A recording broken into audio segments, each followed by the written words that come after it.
너무너무 무서웠어. 우리도 조금만 잘못하면 죽을 수 있겠구나. 어떻게 맞았나 왜 맞았나가 아니고 그냥 맞는 거예요. 이 땅에 존재하는 생지옥이었어요.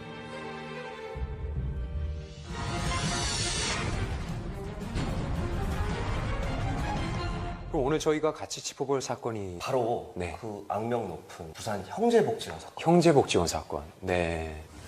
부산시 북구 주례동선 18번 불황인들의 과거는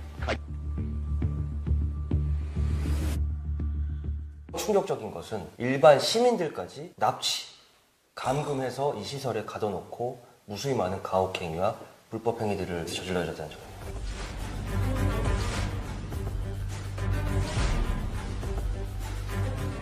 무려 12년 동안 네. 수용된 피해자가 무려 3,000명이었어요. 3,000명이요? 네. 사망자 수가 무려 500명. 500명의 사망자가요? 네, 맞습니다. 그 시설에 들어가게 되면 아무런 이유 없이 바로 매질이 시작됩니다. 밥을 정말 최소한만 주고 소위 군대에서 하는 선착순 있잖아요. 선착순에 못 들어오면 그때부터 또 매질이 시작됩니다.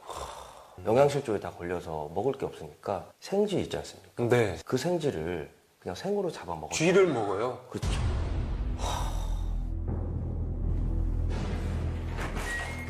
안녕하세요. 반갑습니다.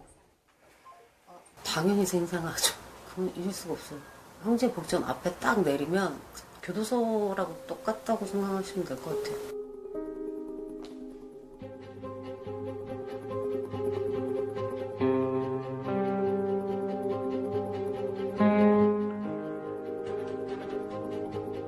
무자비로 발로 차고 몽둥이로 때리고 어떻게 때리는 게 없어요. 개패듯이 빼요. 그러면서 끊임없이 때렸는데 한 사람이 일단 멈춰보라고 해서 발로 이렇게 툭툭 차고 그러더니 얘 죽었다. 그리고 질질 끌고 올라가는 모습 본 적 있어요. 그런 시체들이 나왔을 때는 큰 병원에다가 폐부용으로 실습용으로 팔렸던 거를 그렇게 또 말을 해주는 거예요. 그냥 딱 이 땅에 존재하는 생지옥이었습니다. 그럼 시체를 병원에까지 갖다 팔았다? 이거는 정말 말이 안 되는 일 같은데요? 가해자들은 좀 제대로 처벌을 받은 건가요? 받기는 받았는데요. 원장이 받은 처벌은 고작 징역 2년 6개월이었어요. 2년 6개월이었어요. 2년 6개월요? 아니 어째서요?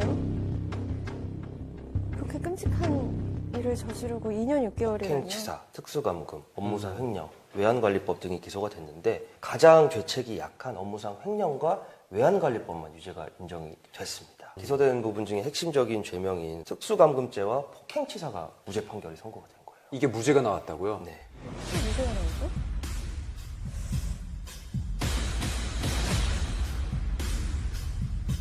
몇 년씩이나 가둬놨는데 이게 어떻게 무죄가 나오나요? 박정희 군사정부 때 내무부 훈령 네. 410조란 게 제정이 됐는데 훈령이. 불황인을 선도한다는 목적으로 시설에 사람들을 수용하고 거기 관리하고 노역을 시킬 수 있다.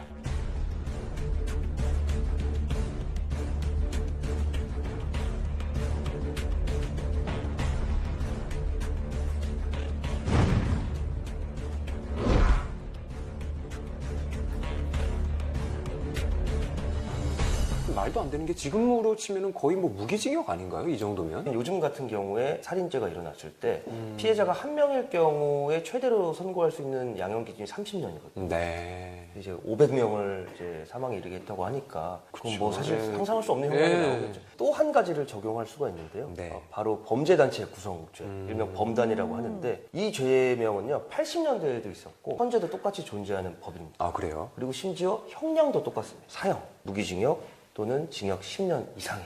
당시 법으로 해도요? 그렇습니다. 당시에도 그런 법이 있었고, 근데 왜- 뭐 지금 물론 있고. 그럼 왜 당시에는 기소가 안 됐던 거예요? 그 당시 군사정권에서 검사님에 대한 압박이 들어옵니다.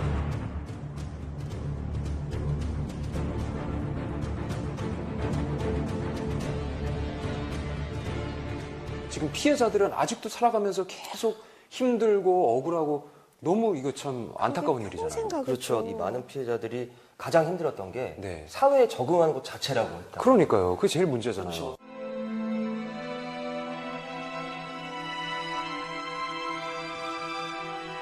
저 같은 경우에 자주 쓰러지고 가호흡 증후군 생기고 그걸 받아줄 회사는 없죠. 결국은 이제 직업을 바꿔야겠다.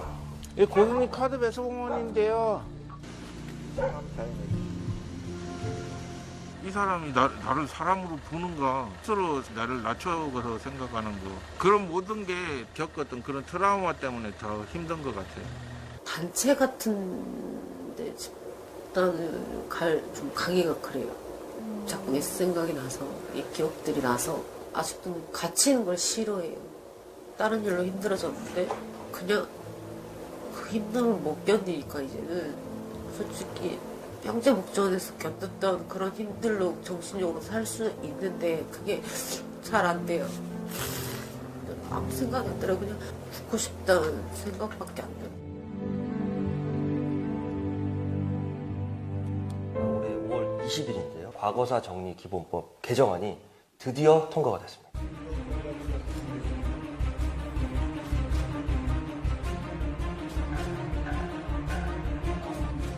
이 법률을 근거로 해서 10월 15일에 다시 재판이 시작이 되었습니다. 이 재판에서 가장 쟁점이 되는 부분은 네. 과거의 내무부 훈령 410조가 합헌이었냐 위헌이었냐.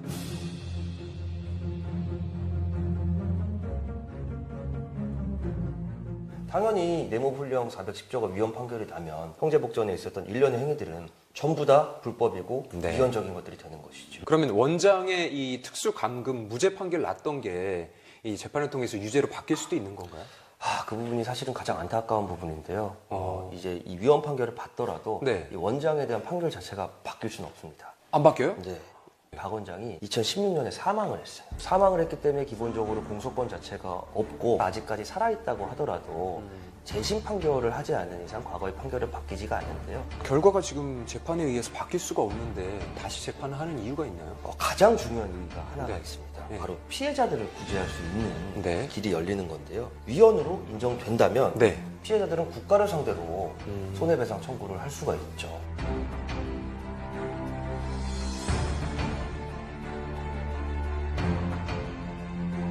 크게 바라는 것도 없어요. 남들처럼 정말 평범하게만 살 수 있다면